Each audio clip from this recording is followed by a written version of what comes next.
The morning sun cast long shadows across the Wyoming Badlands, painting the red dust in shades of copper and gold. A lone hawk circled overhead, its cry piercing the vast silence that stretched from the snow-capped mountains to the endless prairie below. The year was 1888, and the town of Dust Creek sat like a weathered bone in the throat of the valley, dried out by wind and hardened by the unforgiving ways of frontier life. Down the main street, cattle moved in lazy procession, their hooves stirring up clouds that settled on everything: the wooden storefronts, the hitching posts, the shoulders of men who'd given up brushing it off. This was Amos Langford's domain, and everyone in Dust Creek knew it. His brand marked not just the thousands of cattle that grazed the surrounding range, but the very soul of the town itself. The Lucky Spur Saloon squatted on the edge of respectability, its weathered boards groaning in the afternoon heat. Inside, Clara Rose moved between tables with practiced efficiency, her worn boots silent on the sawdust floor. At 23, she possessed the kind of quiet beauty that men noticed second, after they'd taken in her direct gaze and the set of her shoulders that suggested she'd heard every line and wasn't buying any of them. "Another whiskey." "Clara," called out Jake Hendricks from his usual corner table. The old prospector's voice carried the rasp of too many years breathing mine dust. Clara poured without comment, her mind elsewhere. She'd been orphaned at 12 when fever took her parents, left to make her own way in a world that offered few choices to women without family or fortune. The Lucky Spur wasn't much, but it was honest work, and old Sam, who owned the place, treated her fair. The saloon door swung open, bringing a gust of hot air and the jingle of spurs. 3 men entered, their presence immediately changing the atmosphere. Cowboys from the Langford Ranch. Clara recognized them by their matching leather vests and the arrogant way they commanded space. "Afternoon, boys," Sam called out from behind the bar, his voice carefully neutral. Everyone knew to tread lightly around Langford's men. They took a table near the window, sprawling in their chairs like they owned the place. Which, in a way, they did. Amos Langford owned the bank that held the mortgage on near every business in town. He owned the largest spread of land in 3 counties. Some said he owned the sheriff and the judge too, though such things were only whispered in back rooms and empty alleys. Clara brought their drinks without being asked. She knew their preferences by now. As she set down the glasses, one of them, a man named Garrett with cold blue eyes, grabbed her wrist. "You're looking prettier every day. Clara, when you gonna stop playing hard to get?" She met his gaze steadily. "When hell freezes over. Garrett, now let go." The other men chuckled, but there was an edge to it. Garrett's grip tightened for a moment before releasing her. "Careful, girl. That sharp tongue might get you in trouble someday." Clara turned away, her heart beating faster than she'd like. She'd learned long ago that showing fear to men like Garrett was like showing blood to wolves. The afternoon wore on, the saloon filling with the usual collection of cowboys, drifters, and townsmen seeking refuge from the heat. Clara kept busy, grateful for the distraction. But as evening shadows began to creep across the floor, a different sort of customer entered. Jesse Langford stood in the doorway like he was deciding whether to come in or turn back, where his adopted father commanded attention through fear and wealth. Jesse seemed to actively avoid it. Tall and lean, with dark hair that needed cutting and clothes that spoke of hard work rather than privilege.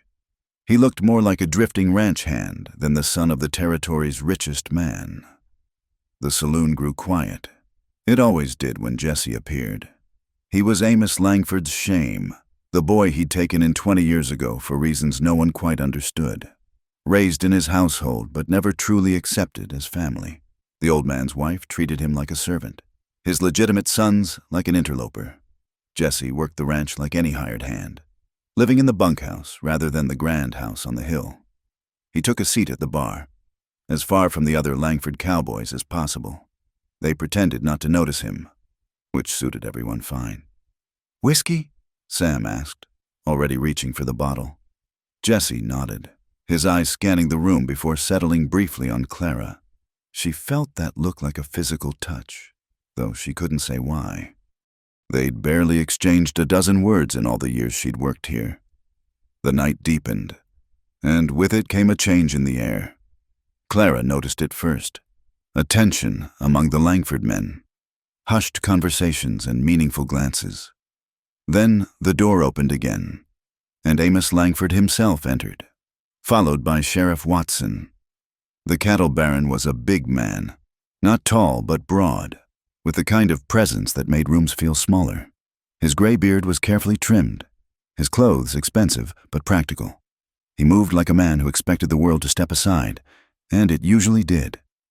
"Sam," he said, his voice carrying easily through the now silent saloon. "We need your back room."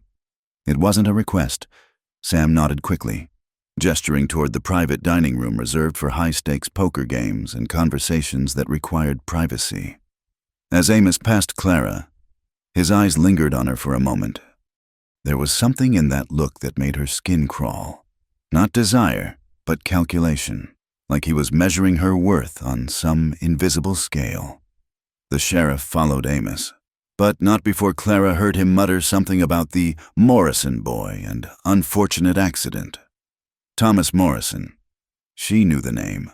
A young miner who'd been found dead at the bottom of Crater Canyon just 2 days ago. The official word was he'd been drinking and lost his footing in the dark. Clara continued serving drinks, but her ears were tuned to any sound from the back room. She couldn't make out words, just the low rumble of voices. Then, as she passed near the door with an empty tray, she heard Amos clearly, made sure the claim papers were filed before anyone found the body. That vein of silver is worth more than a dozen miners. Her steps faltered for just a moment. The tray trembled in her hands. "You all right there, Clara?" She turned to find Jesse watching her from the bar, his dark eyes unreadable. "Fine," she said, forcing a smile. "Just tired." He studied her for another moment, then turned back to his drink. Clara moved away, her mind racing. Thomas Morrison hadn't been a drinking man. Everyone knew that. He'd been young, careful, saving every penny to bring his sweetheart out from Ohio. The rest of the evening passed in a blur. Amos and the sheriff eventually emerged from their meeting, the cattle baron looking satisfied. As they prepared to leave, a drunk cowboy at a corner table called out, "Hey, Mr. Langford, heard there might be silver up in Crater Canyon. That true?" The saloon went still. Amos turned slowly, his expression pleasant but his eyes cold as winter. "Now where'd you hear a thing like that? Pete?" Pete seemed to realize his mistake, sobering slightly. Just saloon talk, Mr. Langford. You know how it is." "I do indeed." Amos smiled, but it didn't reach his eyes. "Saloon talk can be dangerous, Pete. Men have been known to choke on their own words." The threat hung in the air like smoke. Pete mumbled an apology and hunched over his drink. Amos left without another word, the sheriff trailing behind like an obedient dog. The saloon gradually returned to its normal noise level, but Clara couldn't shake what she'd heard. As she cleared empty glasses from a table, old Jake caught her sleeve. "What's got you looking so troubled, girl?" He kept his voice low, eyes darting around to make sure no one was listening. Clara hesitated. Jake had always been kind to her, one of the few who'd helped when she first arrived in town, scared and alone. She leaned closer, pretending to wipe down his table. "It's nothing," she said, then, almost without meaning to, she added, "Just that not everyone who dies out here dies from carelessness. Do they?" Jake's weathered face went pale beneath his whiskers. "Clara, girl, that's not the kind of thought you want to be having, and definitely not the kind you want to be sharing." But the words were already out, floating in the space between them like butterflies that couldn't be caught and caged again. Jake finished his drink quickly and left, tossing coins on the table. As Clara picked them up, she noticed Jesse Langford still at the bar, still watching her with those dark, unreadable eyes. The night was winding down. Cowboys heading back to their bunks, townsmen to their homes and wives. Clara began cleaning up, stacking chairs and wiping tables, the weight of what she'd overheard pressed down on her, but there was no one to tell. Who would believe a saloon girl over Amos Langford? Who would even dare to listen? As she worked, she didn't notice the figure who lingered outside the saloon window, didn't see them turn and walk quickly toward the Langford ranch. But Jesse noticed. Jesse saw everything from his spot at the bar, and for the first time in years, something stirred in him besides resignation. The wind picked up outside, rattling the windows and sending tumbleweeds racing down the empty street. Somewhere in the darkness, a coyote howled, the sound lonely and wild. Clara shivered, though the night was warm. Change was coming to Dust Creek. She could feel it in her bones, the way old-timers claimed they could feel rain, and like a prairie storm. When it came, there'd be no stopping it. The next morning brought news that spread through Dust Creek like wildfire. Ben Cooper, a cowboy who'd been drinking at the Lucky Spur the night before, had been found beaten senseless behind the livery stable. His jaw was broken, ribs cracked, and when Doc Hawkins finally got him conscious, Ben couldn't or wouldn't say who'd done it, but Clara knew. She'd seen Ben talking low and urgent with some of the other hands after she'd made her careless comment to Jake. Word traveled fast in a town like Dust Creek, especially the wrong kind of word. You need to be more careful, Sam warned her as she arrived for her shift. His usually jovial face was creased with worry. There's talk going around? What kind of talk? Clara asked, though she already knew. The kind that gets people hurt. Sam glanced toward the street where two of Langford's men lounged against a post, watching the saloon. Maybe you should take some time off. Visit that cousin of yours in Cheyenne you're always talking about. I don't have a cousin in Cheyenne. Sam, maybe you should find one. But Clara shook her head. Running would only make her look guilty of something. Besides, where would she go? She had no family, little money, and the shadow of Amos Langford stretched far beyond Dust Creek. The day passed with agonizing slowness. The usual customers seemed subdued, conversations quieter, glances more furtive. Clara went about her work, but she could feel eyes on her constantly. Langford's men taking turns watching from various corners of the saloon. As evening approached, the cook, Marcus, a burly man with scarred hands from his days working the railroad, cornered her in the back hallway. Heard you've been spreading lies about Mr. Langford, he said, moving closer, backing her against the wall. His breath reeked of cheap whiskey and chewing tobacco. That ain't smart for a girl with no protection. I haven't spread anything, Clara said, keeping her voice steady despite her racing heart. Now move aside.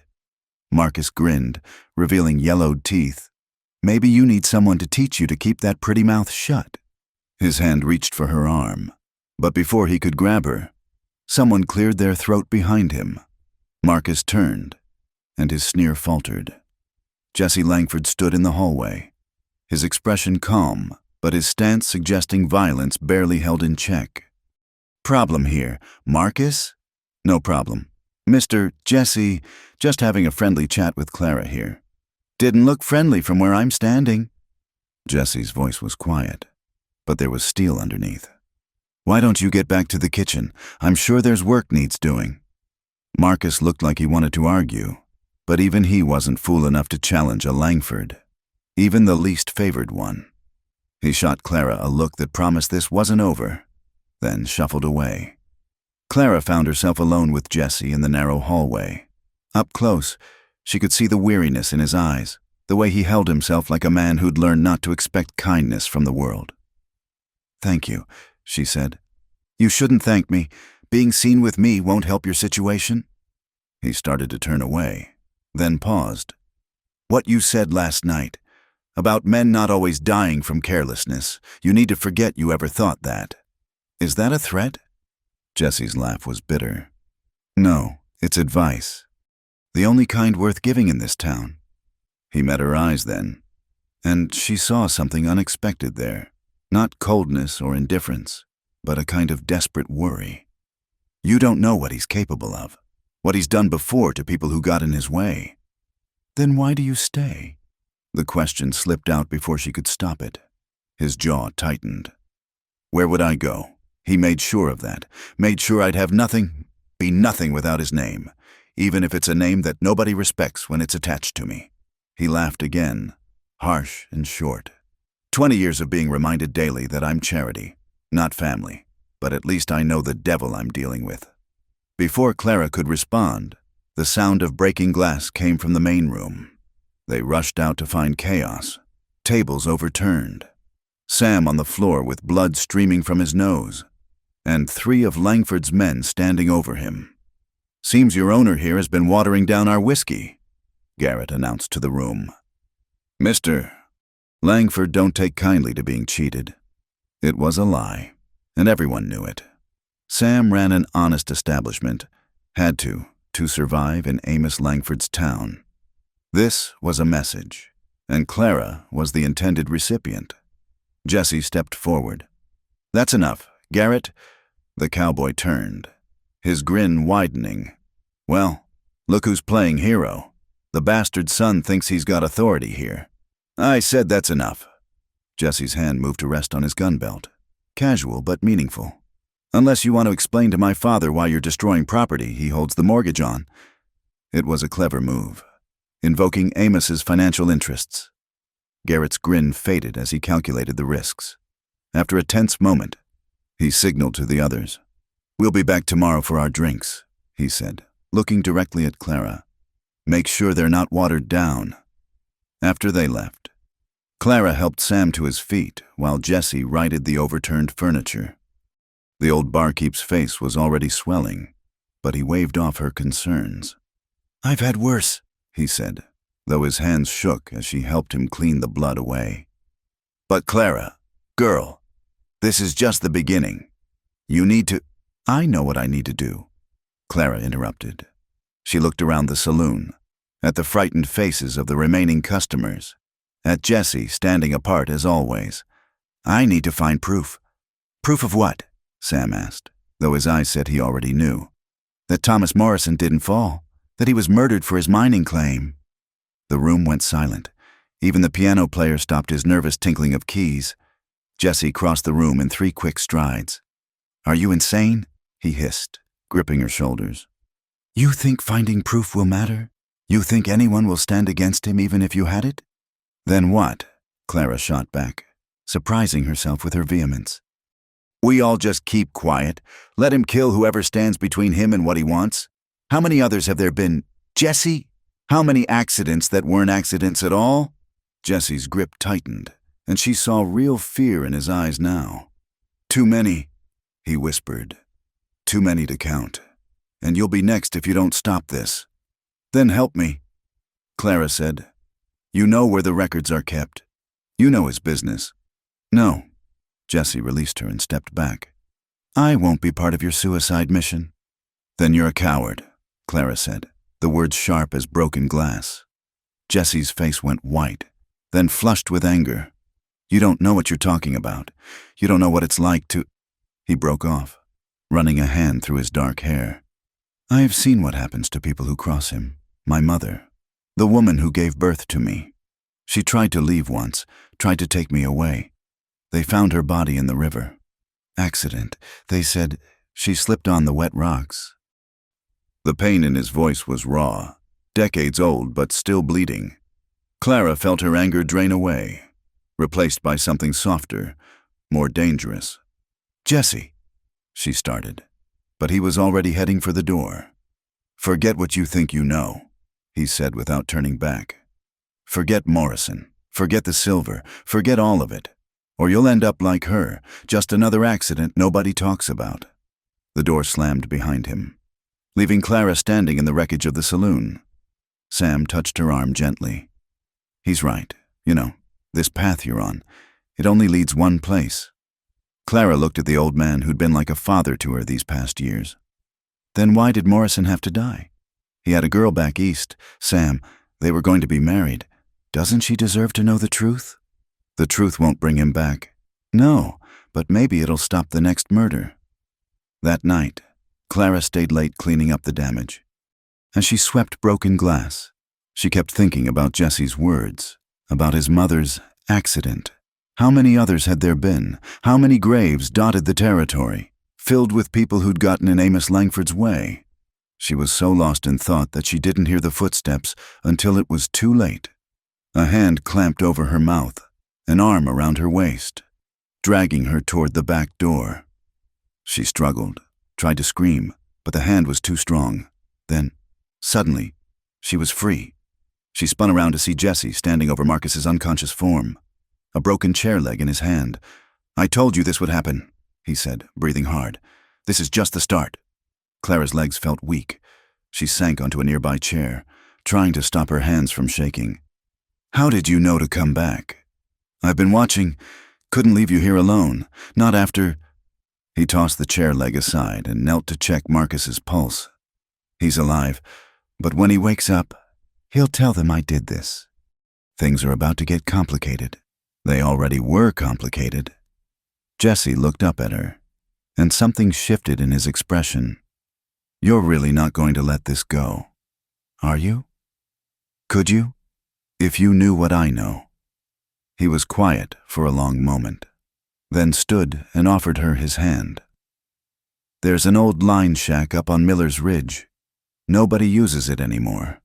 If you're serious about finding proof, that's where we'll need to start. My father keeps duplicate records there sometimes, things he doesn't want in the main house or the bank." Clara took his hand, feeling the calluses from years of ranch work. "Why are you helping me now?" "Because you called me a coward," he said simply. "And because you were right. I've been running from what he is, what he's done, my whole life. Maybe it's time to stop running."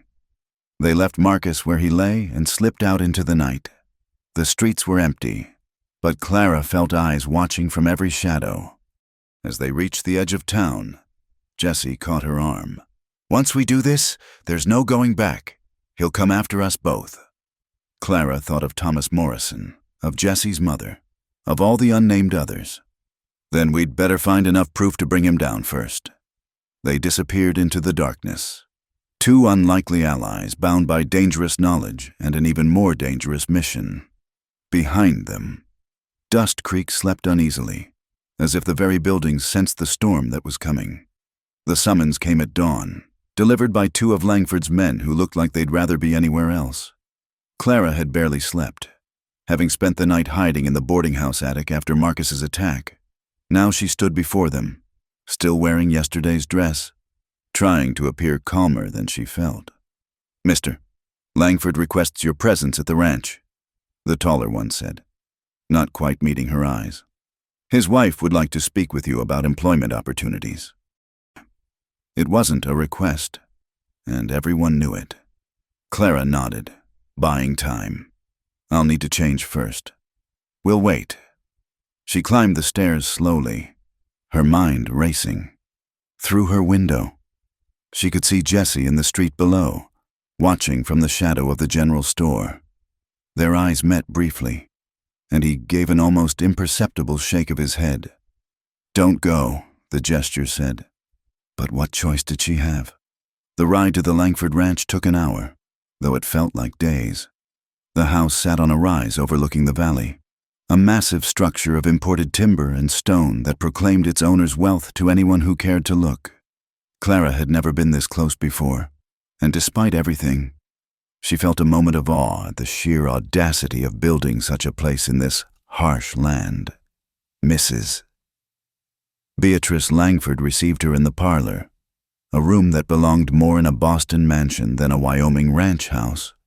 The woman was still handsome at 50, with carefully styled gray hair and clothes that probably cost more than Clara made in a year.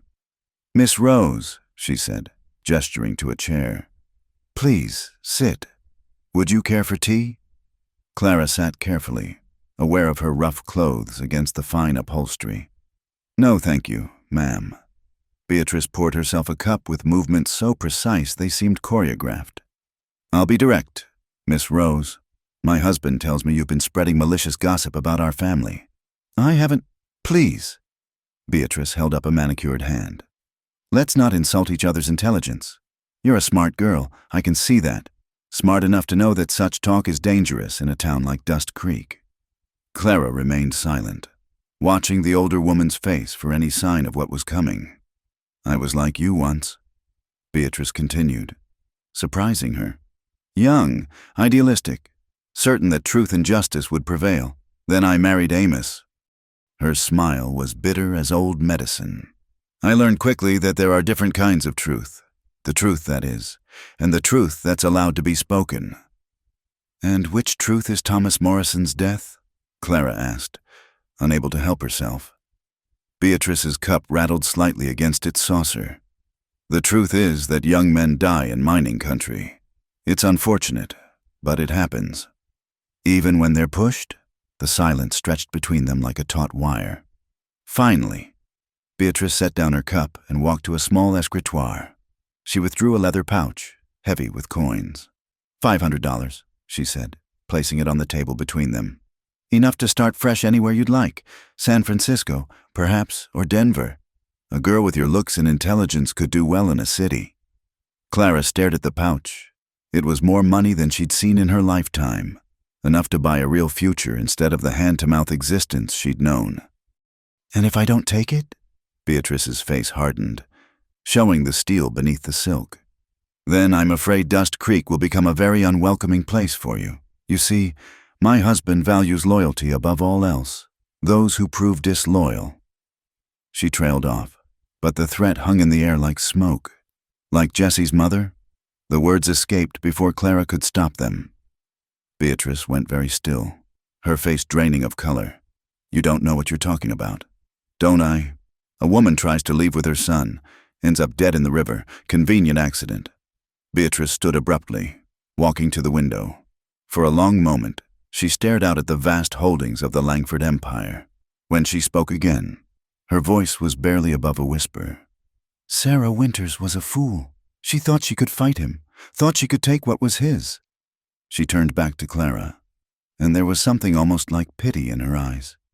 "Don't be a fool. Miss Rose, take the money. Live." Clara stood, leaving the pouch untouched. "Thank you for the offer, Mrs. Langford, but I can't." "Can't or won't?" "Both."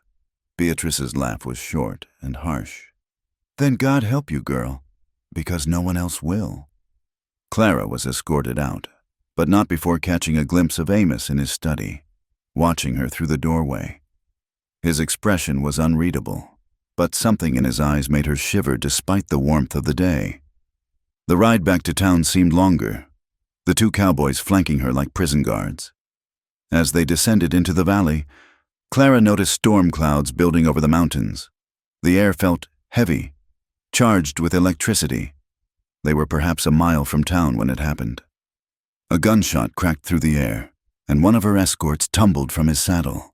The other wheeled his horse, reaching for his weapon, but a second shot sent him to the ground as well. Clara's horse reared, nearly throwing her. She fought to control it, heart hammering, when Jesse emerged from a cluster of rocks, rifle in hand. "Neither of them are dead," he said quickly, checking the fallen men. "Shoulder wounds. They'll live. But we need to go. Now." "Jesse, what have you done?" "What I should have done years ago." He grabbed her horse's reins. "Can you ride hard?" "Yes, but no time. The storm's coming in fast. It'll cover our tracks, but we need to get to shelter." They rode hard toward the mountains, the first fat drops of rain starting to fall. Behind them, Clara could hear shouts. The cowboys had been found. Soon, every Langford man in the territory would be hunting them. The rain came in earnest as they climbed higher, turning the trail to mud. Thunder crashed overhead, and lightning illuminated the landscape in stark, terrifying flashes. Clara had never been this far from town, never seen the wilderness in its raw fury. "There!" Jesse shouted over the storm, pointing to a barely visible structure tucked against a cliff face. It was an old trapper's cabin, abandoned for years but still solid. They stumbled inside, soaked to the skin and shivering. Jesse immediately set about starting a fire while Clara wrung out her hair and tried to stop her teeth from chattering. "Why?" she asked when she could speak again. Why risk everything to help me? Jesse fed kindling to the growing flames, not looking at her. Because I'm tired of being a coward. Because every time I close my eyes, I see my mother's face. Because... He finally met her gaze. Because you're the first person in 20 years to look at me and see something more than Amos Langford's shameful secret. The firelight played across his features, highlighting the pain etched there. Clara moved closer, drawn by something she couldn't name. I'm scared, she admitted. You should be. We both should be. His hand found hers, rough and warm. But I'm more scared of doing nothing, of letting him win again. The storm raged outside, but inside the cabin, a different kind of tension built. Clara was acutely aware of their isolation, of the way Jesse's wet shirt clung to his shoulders, of the way he was looking at her, like she was something precious and dangerous all at once. Clara, he said, voice rough, I need you to know something. What we're doing, where this leads, there might not be a way back. I know. She squeezed his hand. But some things are worth the risk. He pulled her closer then, one hand cupping her face. You're extraordinary. You know that? Most people would have taken the money and run. I'm not most people. No, he agreed. You're not. The kiss was inevitable as the storm, fierce and desperate and full of too many unspoken words. Clara had been kissed before. Clumsy attempts by boys who saw her as something to conquer. This was different. This was Jesse pouring 20 years of loneliness and pain and hope into a single moment. When they broke apart, both breathing hard, the fire crackled between them like a living thing. I won't let him hurt you, Jesse said fiercely. Whatever happens, I swear. Clara pressed her fingers to his lips. Don't make promises you can't keep. Just be here with me now. Tomorrow we'll face whatever comes.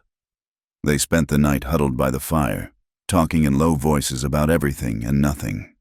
Jesse told her about growing up in the Langford house, always the outsider, always reminded of his place.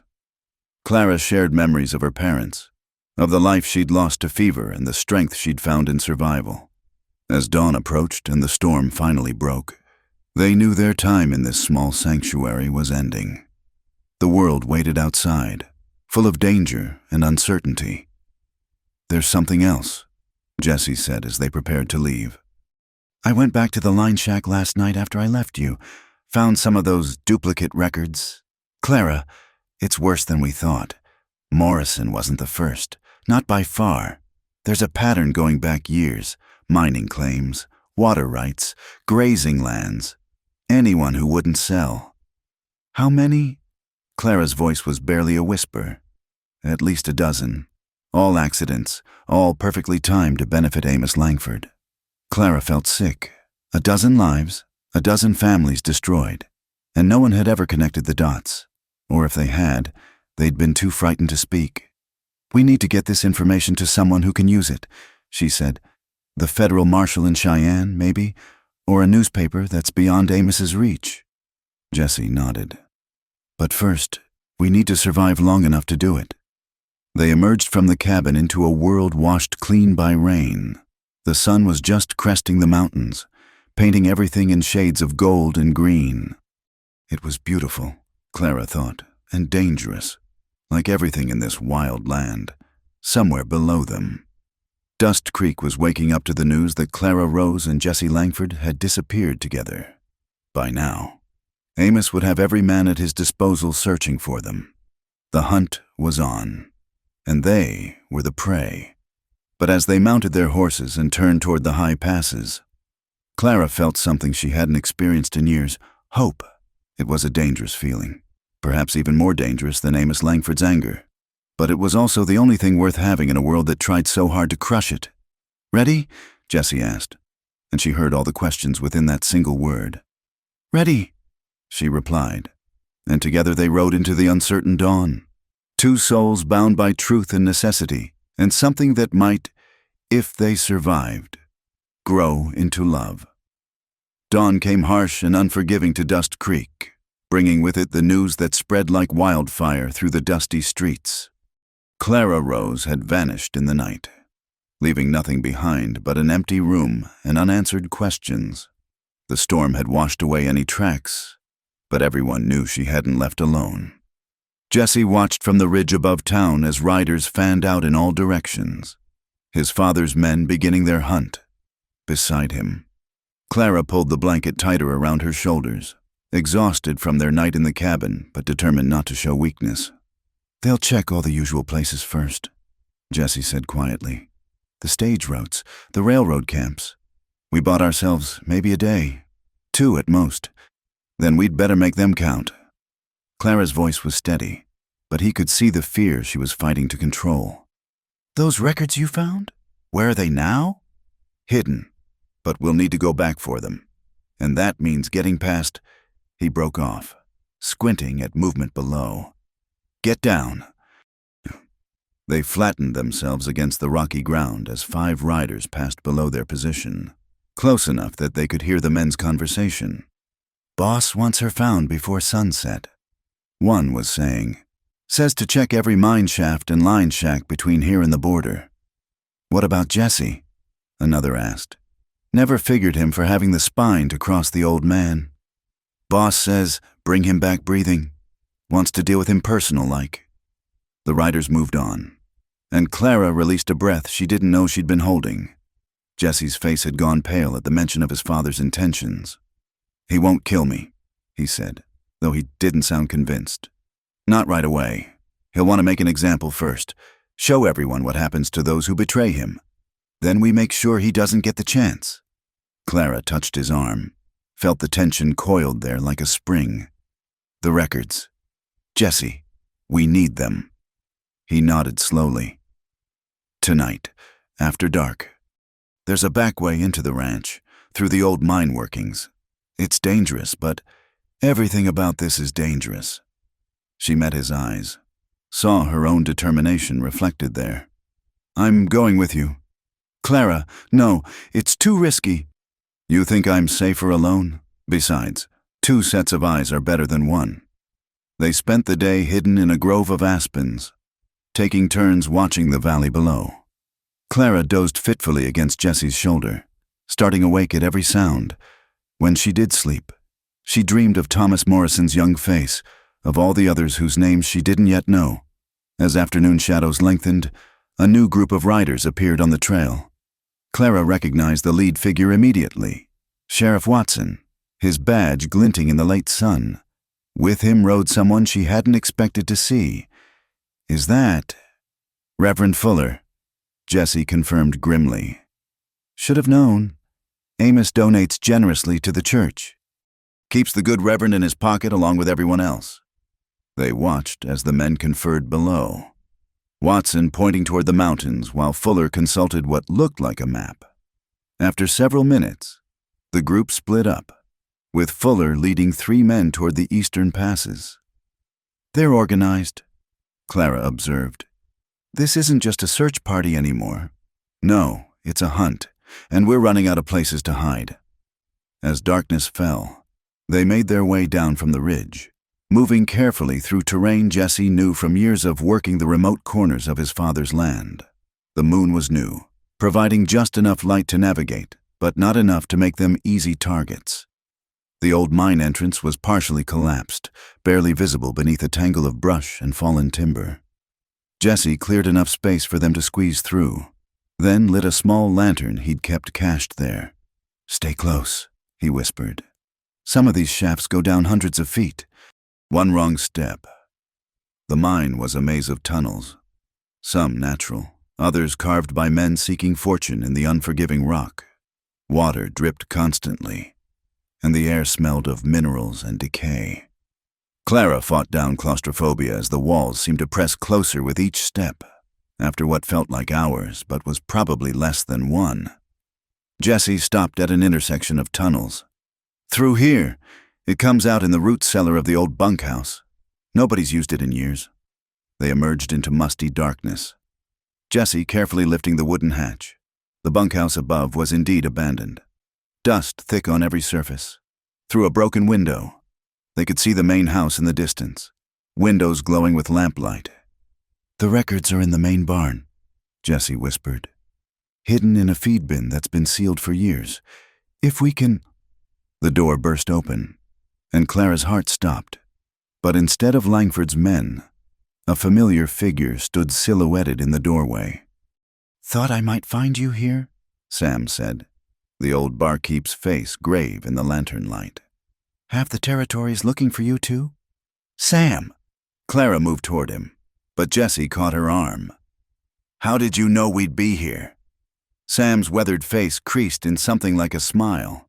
"Boy, I've lived in Dust Creek longer than you've been alive. Not much happens I don't know about, including your daddy's habit of keeping secrets in that old feed bin."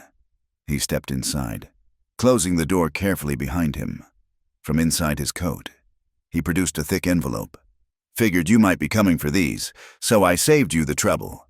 Nearly got caught twice, but," he shrugged, "sometimes a man's got to choose which side he's on." Clara took the envelope with shaking hands. Inside were dozens of documents, deeds, contracts, correspondence. Even in the dim light, she could see they painted a damning picture. "Sam, I don't know how to thank..." "Then don't. Just get somewhere safe and make sure these papers end up in the right hands." His expression turned serious. "But you should know, it gets worse. Your friend Rachel, Clara, they hurt her bad. Doc says she'll live, but barely. Amos is making it clear what happens to anyone who helps you." Clara felt sick. Rachel had nothing to do with any of this, was just an innocent bystander who'd had the misfortune of being her friend. "This is my fault," she whispered. "No." Jessie's voice was firm. "This is Amos Langford's fault, every bit of it." Sam nodded agreement. "Boy's right. This has been coming for years. You just lit the fuse is all." He pulled out another item, a leather purse. "There's enough here to get you to Cheyenne, maybe further. Stage leaves Millerton at dawn.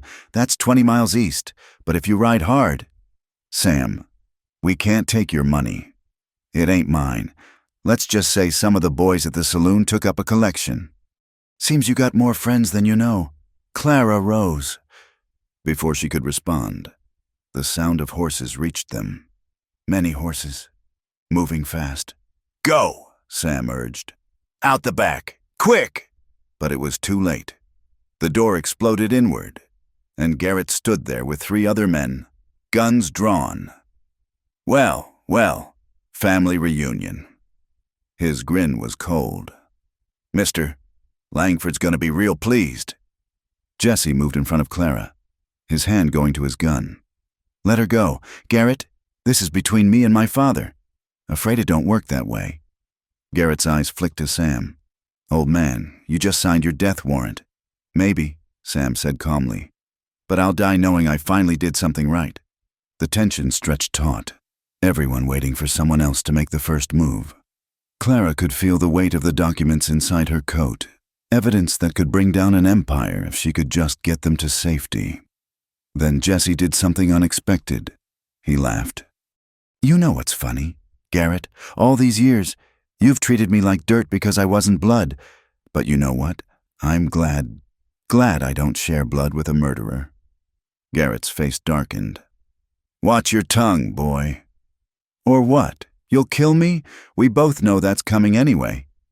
Jessie's voice was steady, almost conversational. "But first, riddle me this. How many men has my father killed?" "Garrett, you must know. You've done most of the dirty work. Your father's a great man. He's a killer, and you're his dog." Jessie shifted slightly, and Clara realized he was creating an angle, blocking the gunman's view of her. "Tell me, when he ordered you to push Thomas Morrison off that cliff, did you hesitate at all? Or was it just another day's work?" Garrett's gun wavered. "You don't know what you're talking about." "Don't I? It's all here. Garrett, every murder, every theft, every life destroyed for a few more acres of land." Jessie's hand moved slowly toward his gun. "Clara, when I move, you run. Promise me." "Jessie, no, promise me." She saw it in his eyes then. He didn't expect to survive this.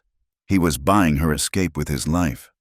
"I promise," she whispered, hating herself for it. Jessie smiled, that crooked smile she'd grown to love in their short time together. "Good, Sam. Take care of her." Then everything happened at once. Jesse drew his gun with surprising speed. Firing as he dove to the side, Garrett cursed and shot back, the small space filling with thunder and smoke. Sam shoved Clara toward the back door as bullets splintered wood around them. Clara ran, the documents clutched against her chest, tears blinding her as she heard the gunfire continue behind her. She wanted to go back, wanted to help, but Jesse had made her promise. She burst out into the night, Sam right behind her, and ran for the horses Jesse had hidden in the trees. Behind them, the shooting stopped, and somehow that silence was worse than the noise. "Ride!" Sam shouted, boosting her into the saddle. "Don't look back!" But she did look back. Once, and saw flames beginning to lick at the old bunkhouse. Whether from a dropped lantern or deliberate arson, she couldn't tell. All she knew was that Jesse was in there. Jesse who'd saved her, who'd kissed her in the storm, who'd chosen truth over safety. She rode hard into the darkness, Sam struggling to keep up, the precious documents burning against her chest like a brand. Behind them, shouts arose as the fire spread, and she knew the hunt would intensify now. They thought they'd won, thought they'd eliminated Jesse and probably her too in that burning building. Let them think it. She had work to do, promises to keep, justice to deliver. And if Jesse had died for this, she choked on a sob. Then she'd make certain his sacrifice meant something. The night swallowed them as they rode east toward Millerton and the morning stage, toward hope and vengeance and a reckoning that had been 20 years in the making. But part of Clara's heart remained in that burning building, with the man who'd taught her that sometimes the greatest courage was simply choosing to fight, even when you knew you couldn't win. The stage to Cheyenne never came. Clara and Sam waited in the pre-dawn darkness outside Millerton, watching the road. But as the sun crept over the horizon, they knew something was wrong. The station was deserted, the corrals empty. "They got here first," Sam said grimly, reading the fresh horse tracks in the dust. "Probably threatened the station master, told him to close up shop." Clara's fingers tightened on the envelope of documents hidden in her coat. "Then we go around them. There's got to be another way." "There is, but it ain't pleasant. The old Bozeman Trail cuts north through Indian Territory. Most folks won't use it anymore, not since the Troubles last year." "Then that's where they won't look for us." They turned north, leaving the relative safety of the established roads. The landscape changed, becoming wilder, more unforgiving. Clara had never been this far from civilization, never felt so small against the vastness of the frontier. By midday, Sam was struggling. The hard ride and sleepless night were taking their toll on the older man. They stopped to rest in a grove of cottonwoods near a small stream, and Clara noticed how his hands shook as he drank. "You should go back," she said quietly. "This isn't your fight." Sam's laugh was dry as dust. "Girl, I've been running that saloon for 15 years, watching Amos Langford crush anyone who stood against him. Maybe it's time I stood for something myself." They were preparing to move on when Clara spotted dust on the southern horizon. Riders, moving fast in their direction.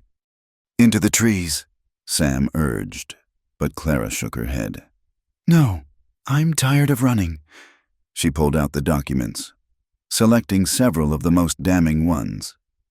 "Sam, I need you to take these and keep riding north. Find a town with a telegraph office. Wire the federal marshal in Denver. Tell them everything. Clara, what are you—" "I'm going to buy you time." She kept half the documents, tucking them inside her shirt. "They want me alive, at least until they know where all the evidence is. Use that time to get word out. This is foolishness. This is the only way."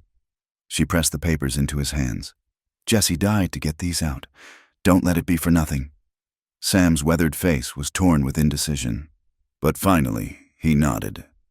"There's a trading post about 30 miles north. Fort Laramie Junction. If you survive this fool stunt, meet me there." He rode off through the trees while Clara turned her horse to face the approaching riders. Her heart hammered, but her hands were steady.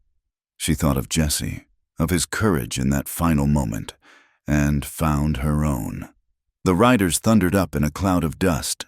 5 men, all armed, led by someone she didn't expect.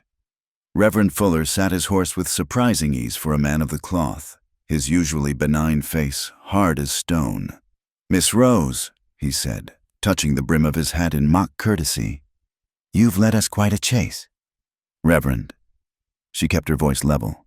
"Shouldn't you be preparing Sunday's sermon? Something about thou shalt not kill, perhaps?" His face darkened. "Don't presume to lecture me on scripture. Girl, I serve a higher purpose. You serve Amos Langford's money. I serve order, stability, the things that allow civilization to flourish in this wilderness." He gestured to the men around him. "Secure her." 2 riders moved forward, but Clara held up a hand. "Before you do, Reverend, you should know I've already sent half the evidence ahead. Touch me, and it goes straight to the federal authorities." Fuller's eyes narrowed. "You're bluffing." Clara pulled out one of the documents she'd kept, a letter in Amos Langford's own hand discussing the removal of a problematic homesteader. "Am I?" The Reverend's face went pale as he recognized the implications. "Where's the rest?" "Safe, and it stays that way as long as I do." It was a desperate gambit, but she saw uncertainty flicker in his eyes. "Mr. Langford wants to speak with you," Fuller said finally. "Come willingly, and no harm will come to you." Clara almost laughed. They'd already hurt Rachel, burned down the bunkhouse with Jesse inside, threatened Sam.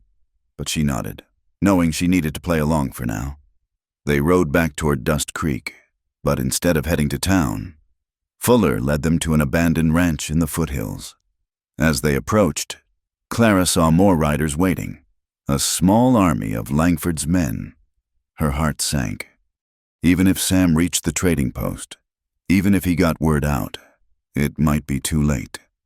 Amos Langford waited in what had once been the ranch's main room, sitting in a leather chair like a king holding court. He looked older than when she'd last seen him, lines of strain around his eyes. The hunt hadn't been easy on him either.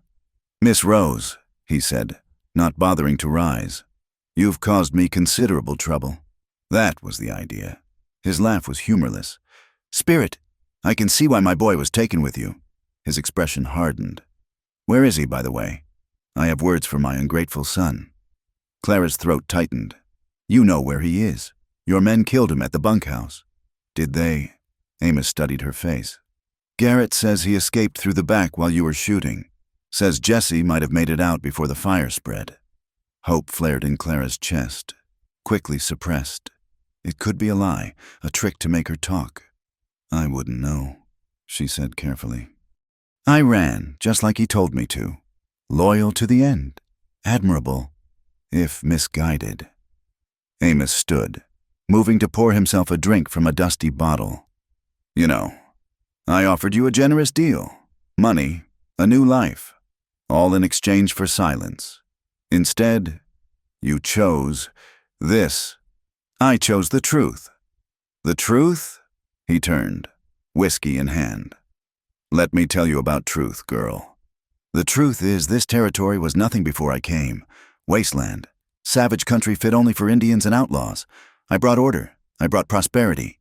You brought murder." His face flushed. "I brought civilization. Every great empire is built on hard choices. Yes, people died, but look what rose from their sacrifice. Towns, ranches, a future for thousands. A future built on blood. All futures are built on blood." He slammed the glass down, whiskey sloshing. "You think the railroad was laid with kindness? You think this nation was carved from wilderness with gentle words? I did what needed doing." Clara stood straighter. "And Thomas Morrison, what needed doing there? A young man with his whole life ahead of him? Killed for a silver vein he didn't even know existed. Morrison was a fool who wouldn't sell when he had the chance. His death was regrettable, but necessary." Like Jesse's mother, the temperature in the room seemed to drop. Amos went very still, his eyes cold as winter frost. "Sarah was weak," he said finally. "She tried to take what was mine, my son, my legacy. She left me no choice. Jesse was never your legacy. You made sure of that every day of his life. He was my reminder," Amos corrected, "of what happens when you trust the wrong people. But I kept him. Raised him, gave him work and purpose. And this is how he repays me. He repaid you by finally becoming the man you never let him be." The slap came without warning, snapping Clara's head to the side. She tasted blood, but didn't cry out. "Enough games," Amos said. "Where are the rest of the documents?" Clara met his eyes steadily.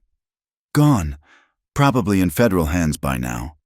He studied her for a long moment, then nodded to his men. "Search her." Rough hands pulled at her clothes, finding the remaining papers. Amos read through them, his face darkening with each page. Thorough, he admitted. Jesse always was meticulous. Too bad he never used those skills for the family business. He tossed the papers into the fireplace, watching them burn. But papers can be replaced. Witnesses. However, you can't kill everyone who knows the truth. Can't I? He moved closer, and Clara could smell the whiskey on his breath. You'd be surprised what people forget when properly motivated. Your friend Sam, for instance. How long do you think he'll stay brave once we find him? Long enough, Clara said with more confidence than she felt. Amos smiled, but it didn't reach his eyes. We'll see. Boys, take Miss Rose to the root cellar. Maybe sometime in the dark we'll loosen her tongue. The cellar was cold and damp, completely black once they barred the door. Clara felt her way to a corner and sat, knees drawn to her chest, somewhere above. She could hear footsteps, muffled voices, planning their next move. No doubt. She thought of Jesse, hoping against hope that he'd survived. Thought of Sam, riding north with evidence that could bring down an empire. Thought of Thomas Morrison and Jesse's mother and all the others whose voices had been silenced. In the darkness, she began to work at the loose board she'd felt in the corner. If they thought a cellar could hold her, they'd forgotten that orphans learned early how to survive, how to escape. Hours passed. Her fingers bled from splinters, but the board began to give just a little more, and she might... The door opened, spilling lantern light into her prison. Clara blinked, momentarily blinded, as someone descended the stairs. "Hello, Clara." Her heart stopped. It was Jesse, alive but battered, one arm in a makeshift sling. Behind him, she could see Garrett's satisfied smirk. "Found him trying to circle back to town," Garrett announced. "Fool thought he could rescue you single-handed." Jesse's eyes met hers, full of apology and something else. Hope? Warning? She couldn't tell. "Touching reunion," Amos said from the doorway. "My prodigal son returns. Tell me, boy, was she worth it? Worth betraying everything I gave you?" Jesse straightened, facing his adopted father. "Everything you gave me came with chains. Clara showed me I could break them. Pretty words. Let's see if they comfort you at the end." Amos turned to his men. "Take them both out back. Time to end this." As they were hauled from the cellar, Clara caught Jesse's hand. "I'm sorry," she whispered. "I'm so sorry." "Don't be," he whispered back. "Look at the moon." She didn't understand, but as they were marched outside, she looked up. The moon was rising, full and bright, and silhouetted against it, on the ridgeline. She saw them, riders, many riders, moving fast toward the ranch. Jesse squeezed her hand, and she understood. Help was coming. They just had to survive long enough for it to arrive. The riders on the ridge held their position, dark silhouettes against the moon. Amos Langford noticed them at the same moment as his men, tension rippling through the group like electricity before a storm. "Garrett," Amos said quietly, "take 5 men and find out who our visitors are." But before Garrett could move, a voice called out from the darkness. Clear, authoritative, and unmistakably official. "Amos Langford, this is Federal Marshal John Mackenzie. You and your men are surrounded. Throw down your weapons." Clara felt Jesse's hand tighten on hers. Around them, Langford's men shifted nervously, hands moving to their guns. The Federal Marshal, Sam, had made it through. Amos's face contorted with rage. "That drunk old fool," he snarled, then raised his voice. "Marshal, these are my lands. You have no authority here. The federal government says otherwise. Mackenzie called back. We have sworn testimony and documentary evidence of murder, fraud, and conspiracy. Surrender peacefully, and you'll get a fair trial. Fair? Amos laughed bitterly. Like the fair trial you gave my son? Jesse stepped forward, pulling free from the man holding him. I'm right here, Father, very much alive, despite your best efforts. For a moment, something flickered across Amos's face. Relief, regret, before the mask of cold authority slammed back into place. You're no son of mine, he said flatly. You never were. No, Jesse agreed. I was just another possession, another thing you controlled, but not anymore. The marshal's men began moving down from the ridge, tightening the circle. Clara counted at least 20 riders, all armed. Some of Langford's men were already looking for ways out, loyalty crumbling in the face of federal authority. Stand firm, Amos commanded his men. They're bluffing. 20 men against 40. Actually, another voice interrupted, and Clara's heart leaped as Sam emerged from behind the federal officers. It's more like 20 men against 15. The rest of your boys had a sudden change of heart when they heard about that testimony. Indeed, Clara could see several of Langford's men already backing away. Hands raised, the empire was crumbling from within. Cowards, Amos roared. I made you all. Without me, you're nothing. Without you, we're free men. One of the cowboys shot back. Free men who don't want to hang for your crimes. Reverend Fuller pushed through the crowd, his face pale in the moonlight. Mr. Langford, perhaps we should... Should what? Reverend? Surrender? Beg? Amos's hand moved to his gun. I built this territory with my bare hands. I'll not see it torn down by a saloon girl and an ungrateful whelp. Father, Jesse said, and something in his voice made everyone freeze. It's over. Mother's dead. Morrison's dead. How many more have to die for your empire? As many as it takes. Amos drew his pistol in one smooth motion, aiming at Jesse. Several things happened at once. Clara threw herself at Jesse, knocking him aside. The federal marshals opened fire, and from somewhere in the chaos, another gun spoke. A single shot that caught Amos Langford in the shoulder, spinning him around. When the smoke cleared, Beatrice Langford stood on the ranch house porch, a smoking derringer in her hand. Enough, she said quietly, but her voice carried in the sudden silence. 20 years I've stood by. 20 years I've kept silent. No more. Amos struggled to his feet, clutching his wounded shoulder, staring at his wife in disbelief. Beatrice, I know about Sarah, she said, descending the steps with otherworldly calm. I've always known how you pushed her into that river yourself when she tried to leave with Jesse, how you made me complicit in my silence. You knew? Jesse's voice was raw with emotion. Beatrice's eyes filled with tears. I was young, afraid. He told me you'd be taken away if anyone found out, sent to an orphanage or worse. So I stayed quiet and tried to protect you the only way I could, by letting him treat me like dirt. The pain in Jesse's voice was sharp as glass. By keeping you alive, she corrected softly. You don't know how many times he wanted to send you away permanently. I convinced him you were useful, that keeping you close was better than letting you go where you might talk. Marshal Mackenzie stepped forward, taking control of the scene. Amos Langford, you're under arrest for murder, conspiracy, and fraud. Mrs. Langford, I'll need that weapon. Beatrice handed over the derringer without protest. Around them, federal officers were disarming and restraining Langford's remaining men. The empire that had ruled Dust Creek for 2 decades was falling apart in minutes. You think this ends it? Amos snarled as they bound his hands, his shoulder still bleeding. You think you've won? I have judges, senators, men in places you can't imagine. I'll be free within a week. And then nothing. Marshal Mackenzie cut him off. Your connections won't help where you're going. Federal prison, Mr. Langford, where your money can't reach.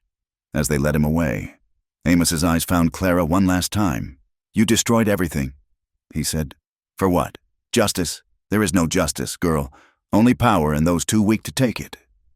Maybe, Clara said quietly. But I'd rather be weak and honest than powerful and damned. They took him then.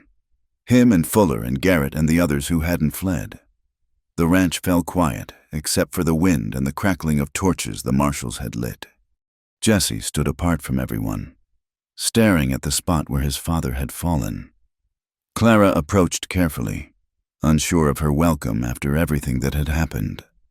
"Your arm," she said, noticing fresh blood seeping through the makeshift bandage. "It's nothing." His voice was distant. "Lost. Jesse, 20 years, he said wonderfully. 20 years of believing I was worthless, that I should be grateful for scraps. And all along, she knew he killed my mother and said nothing. She was trying to protect you. Was she?" He turned to face her, and the anguish in his eyes took her breath away. Or was she protecting herself, her comfortable life, her position? Clara didn't have an answer. How could she judge Beatrice's choices when she'd never faced such an impossible situation? Sam approached, his weathered face split by the biggest grin Clara had ever seen. "We did it, girl. By God, we actually did it." "You did it," Clara corrected, embracing the old barkeep. "How did you manage to find the marshals so fast?" "Didn't have to go all the way to Fort Laramie," Sam explained. "Met them coming this way. Seems someone else had already sent word about Langford's activities, someone with connections in Denver." They all turned to look at Beatrice, who stood alone now, a small figure against the vast night. "I sent a telegram 3 days ago," she admitted. "After Clara refused my offer, I knew then that the truth would come out one way or another. Better to control it than be crushed by it." "You could have sent it 20 years ago," Jesse said coldly. "Yes," she agreed simply. "I could have, and I'll carry that guilt to my grave, but I couldn't change the past.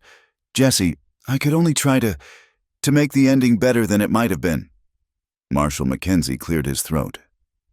"Mrs. Langford, given your cooperation, I don't believe charges will be filed against you. However, you should know that most of your husband's assets will likely be seized. The ranch, the cattle, the accounts." "I don't care," Beatrice interrupted. "Take it all. It was built on blood anyway." She walked to Jesse then, reaching into her pocket. "This was your mother's," she said, pressing something into his hand. "I saved it all these years, hoping, I don't know what I hoped, that someday I could make it right. I suppose." Jesse opened his hand to reveal a small silver locket. Inside was a miniature portrait, a young woman with Jesse's dark eyes and gentle smile. Her name was Sarah Waters. Beatrice continued. "She came from Ohio, following a dream of freedom in the West. She was kind and brave, and she loved you more than life itself. That's why she tried to run. Not to hurt Amos, but to save you from becoming what he wanted you to be." Jesse's composure finally broke. Clara caught him as he swayed, guiding him to sit on the porch steps. The locket trembled in his hands as years of suppressed grief poured out. Beatrice turned to go, then paused. "The Morrison boy," she said to Clara. "His sweetheart in Ohio. Her name is Mary Sullivan. She deserves to know the truth. And the others. I have a list. All the families who lost someone to my husband's ambition. They deserve to know too." She walked away then, a solitary figure disappearing into the darkness. Clara doubted they would see her again. The sun was rising by the time the marshals finished their work. They offered to escort Clara and Jesse back to town, but Jesse shook his head. "Not yet," he said, his voice rough from emotion. I need some time." Marshal Mackenzie nodded understanding. "We'll be in Dust Creek for several days, taking statements and sorting out the legal matters. Find us when you're ready." As the federal men rode away with their prisoners, Clara, Jesse, and Sam stood alone at the abandoned ranch. The morning light painted the mountains gold and red, beautiful and indifferent to human struggles. "What now?" Sam asked quietly. Jesse looked at the locket still clutched in his hand, then at Clara. "Now we rebuild," he said. "Not an empire, something better, Something honest. Together? Clara asked, hope and uncertainty mingling in her voice. Jessie's hand found hers, calloused and warm and steady. If you'll have me, I know I'm not much. No money now, no land, no prospects, just a name that'll be notorious for all the wrong reasons. Jessie Langford, Clara said firmly. You're the bravest man I know. You stood up to a monster everyone else feared. You chose truth over comfort, right over family. That's worth more than all the cattle in Wyoming. She's right, boy, Sam added gruffly. Though if you're looking for work, I could use help rebuilding the Lucky Spur, assuming Clara's still interested in serving drinks to cowboys and miners.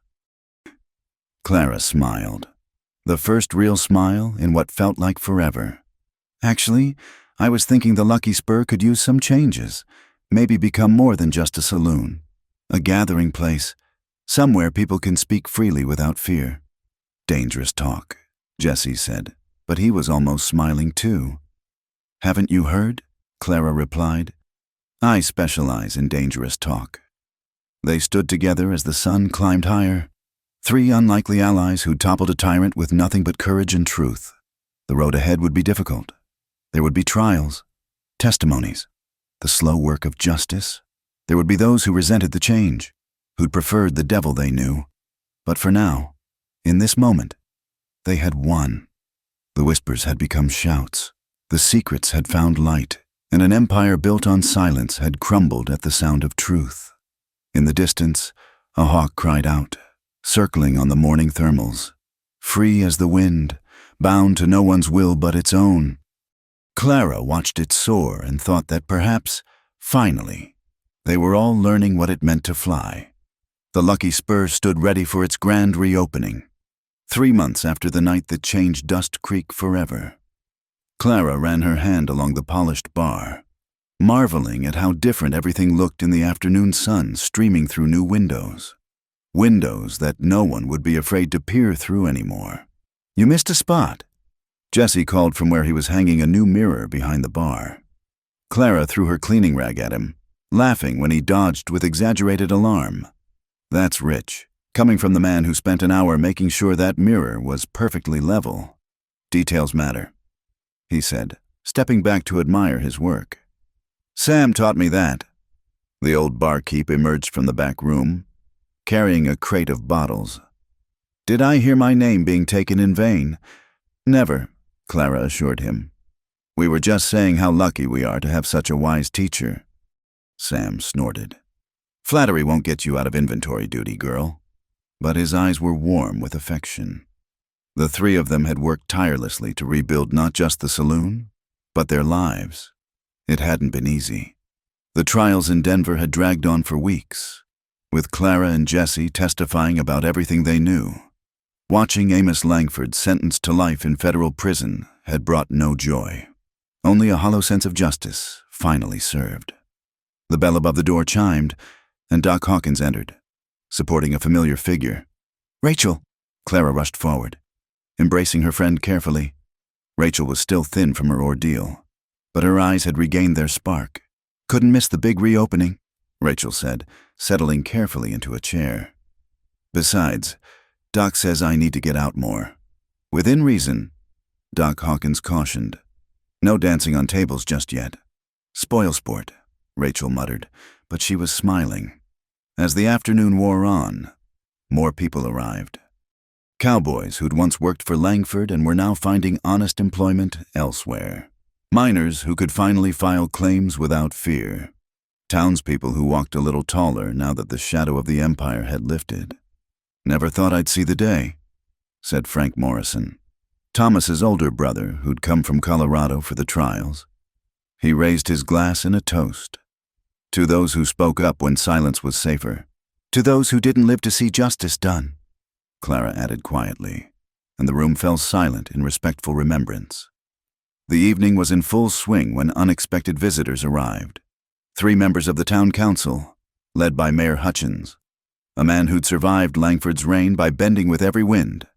Miss Rose, Mr. Langford, the mayor began, then caught himself. That is, Mr. Jessie. We've come with a proposition. Clara and Jessie exchanged wary glances. They'd had enough of propositions to last a lifetime. "Speak your piece."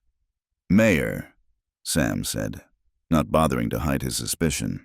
"The town needs leadership." Hutchins continued, mopping his perpetually sweaty brow.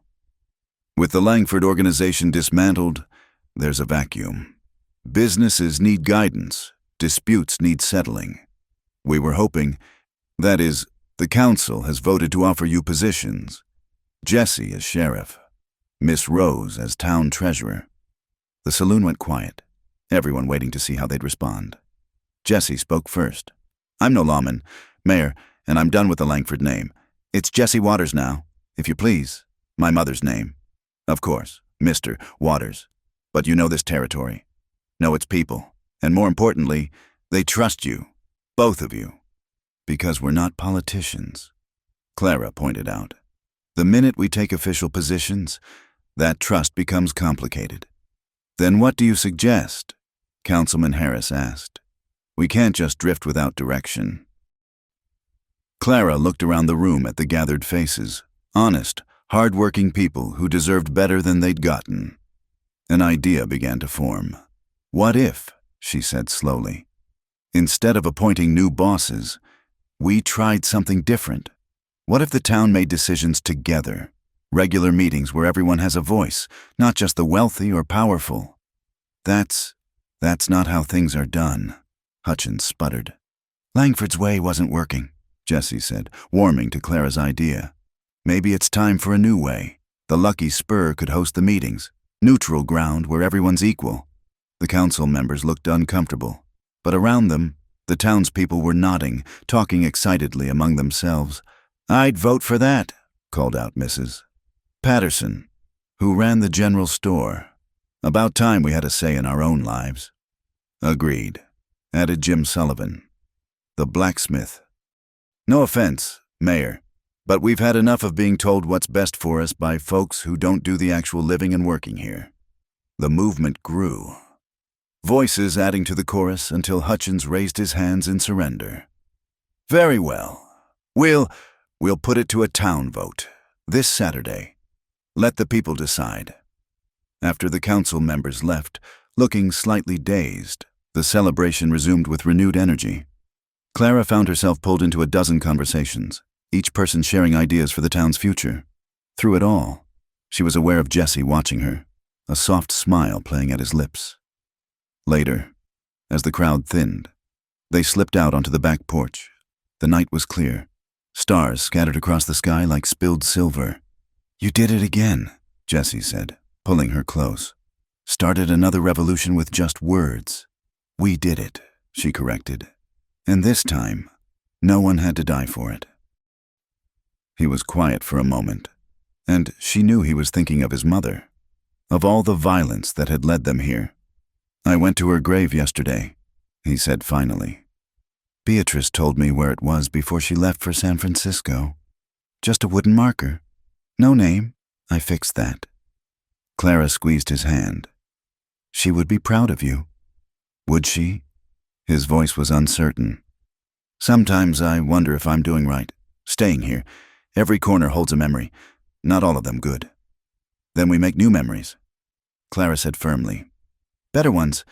The Lucky Spur isn't the place where I learned to fear anymore. It's where we stood up to that fear. This town isn't Langford's kingdom now. It's home." Jessie turned to face her fully, his hands framing her face.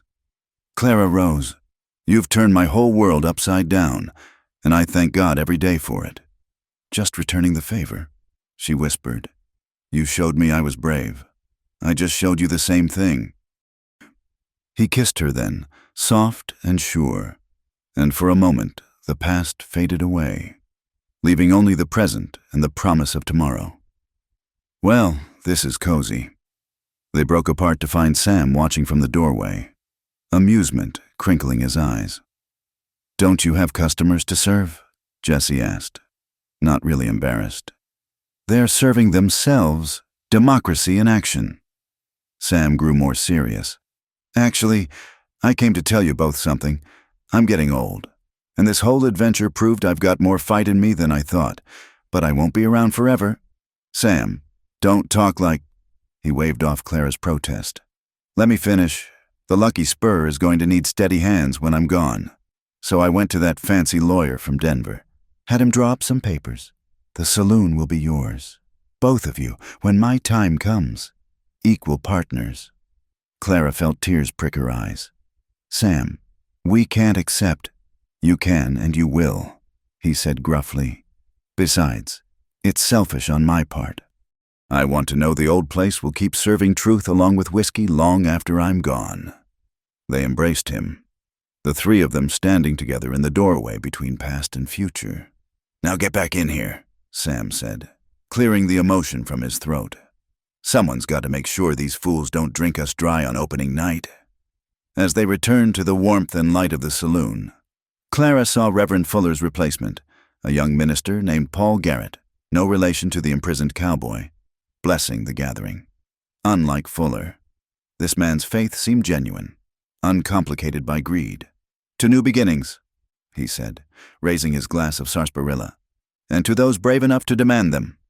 The toast was echoed throughout the room, and Clara felt something shift in the air. This wasn't just a saloon reopening. It was a town reclaiming itself, a community choosing its own path. Dance with me, Jessie said suddenly, as someone started playing the piano, a jaunty tune full of hope. Here? Now? Why not? If we're making new memories, might as well make them good ones. So they danced, there in the middle of the lucky spur, surrounded by friends and neighbors and the echoes of hard-won victory. Others joined them, and soon the floor was full of couples spinning and laughing. From the bar. Sam watched with satisfaction. He'd lived long enough to see justice done, to see the young folks he cared about find happiness. Not bad for an old barkeep who'd spent too many years keeping his head down. As the evening wound toward closing time, Clara stood before the assembled crowd, Jessie at her side. 3 months ago, a whisper in this room nearly got me killed, she said, her voice carrying clearly.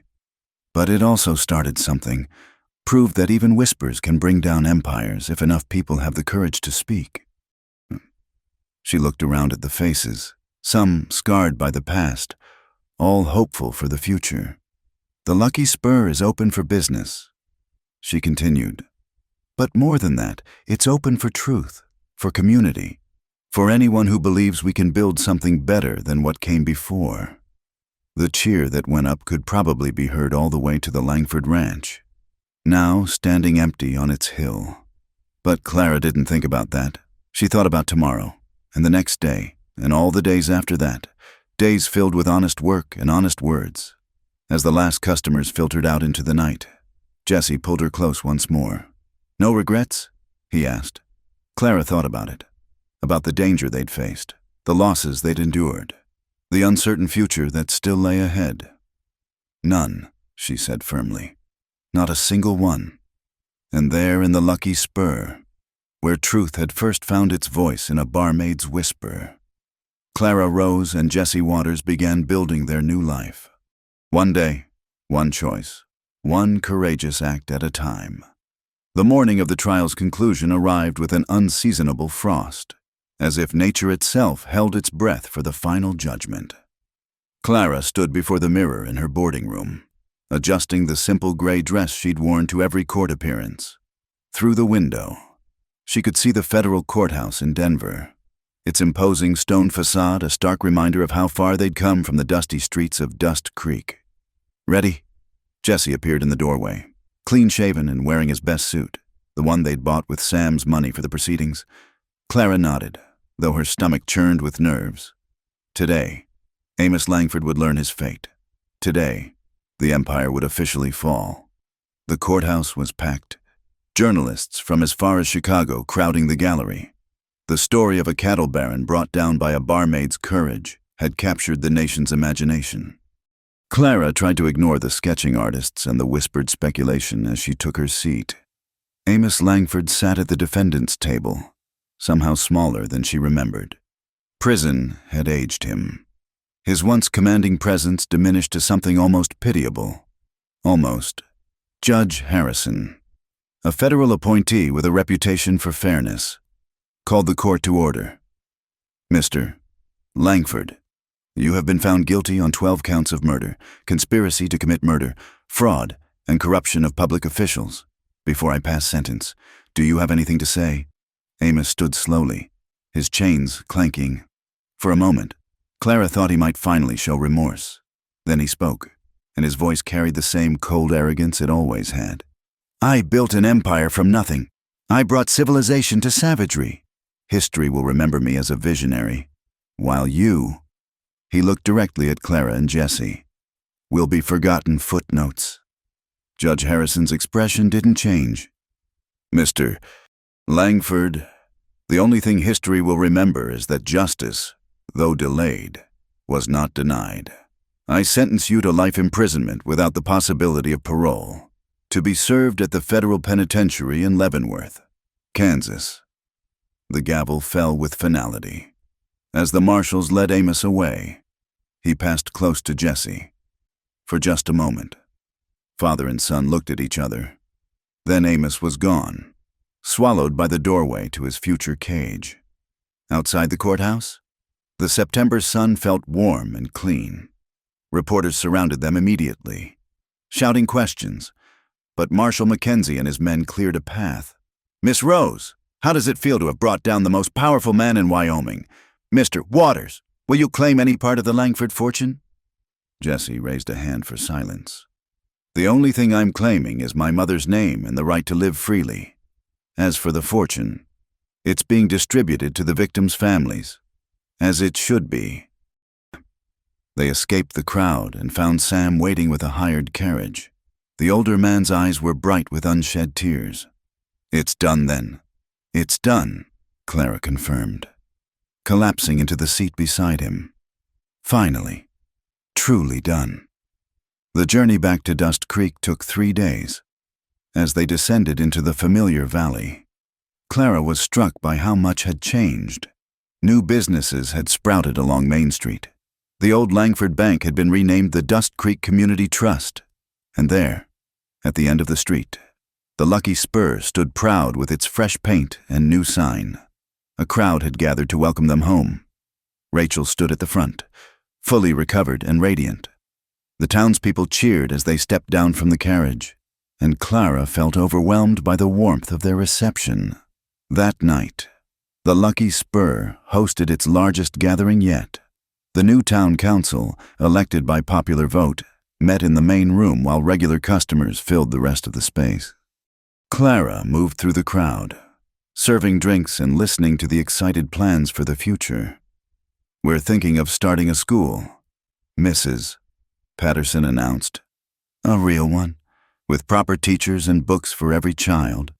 And a newspaper, added young Tom Bradley, who'd recently returned from studying back east. The Dust Creek Truth seems fitting, don't you think?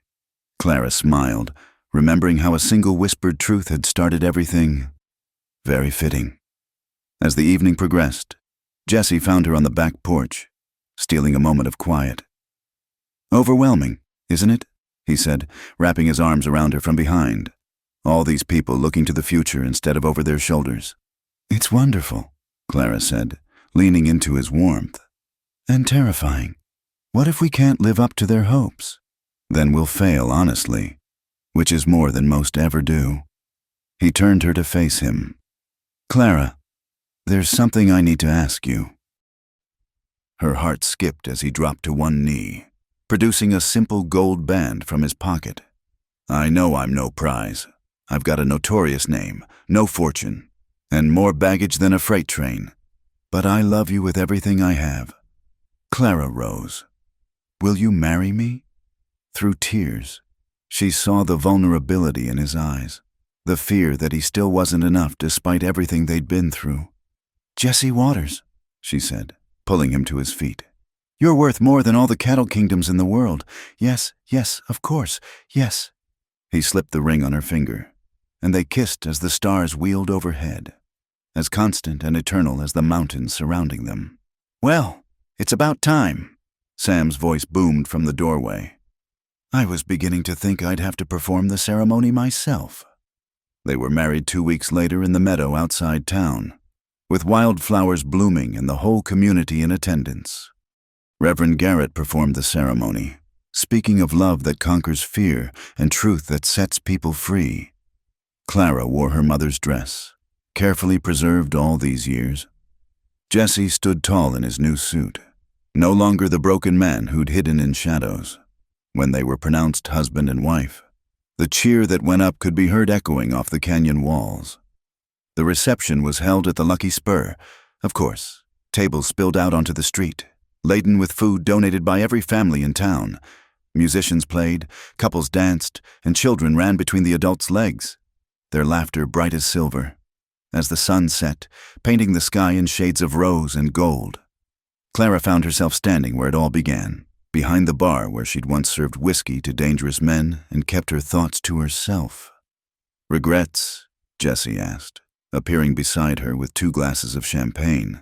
"Never," she said, accepting the glass. "Though I sometimes wonder what would have happened if I'd kept quiet that night. Then Thomas Morrison's death would have been just another accident. My mother would have remained unavenged. And we—" He touched her face gently. "We might never have found each other." A whisper that changed everything. Clara mused. "The right words at the right time to the right person," Sam corrected, joining them. "That's all it ever takes to start a revolution." They raised their glasses in a toast. To truth, to courage, to new beginnings built on the ashes of old empires. Years would pass. The Lucky Spur would become a landmark, a symbol of a community that chose justice over comfort. Clara and Jesse would raise their children there, teaching them that one voice, however small, could echo through history if it spoke the truth. Sam would live to see those children grown, would bounce their babies on his knee while telling stories of the old days. When he finally passed, peacefully in his sleep at the age of 83, the whole territory would mourn the loss of a man who'd proven that heroes came in all shapes and ages. The Langford Ranch would be divided into small homesteads, given to families who worked the land with their own hands. The big house would become a school, its rooms filled with the voices of children learning to read and write and think for themselves. And somewhere in federal prison, an old man would sit in his cell, growing older and grayer, forgotten by history except as a cautionary tale about the price of tyranny. But that was all still to come. On this wedding night, there was only joy and music and the promise of tomorrow.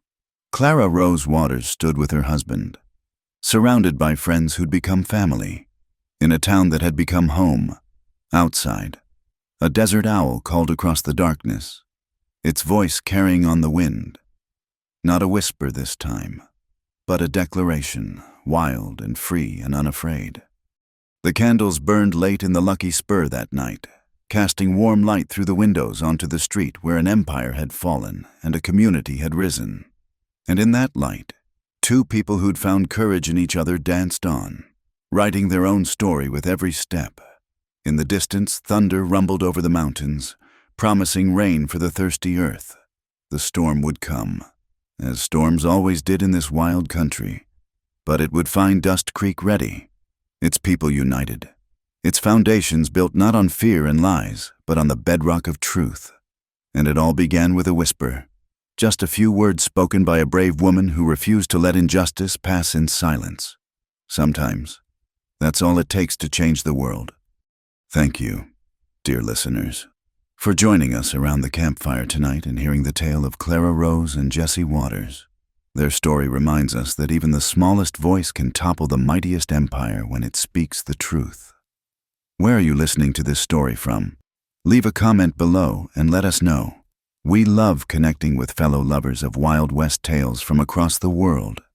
If you enjoyed tonight's story, please subscribe to Wild West Campfire for more tales of courage, love, and justice from the American frontier.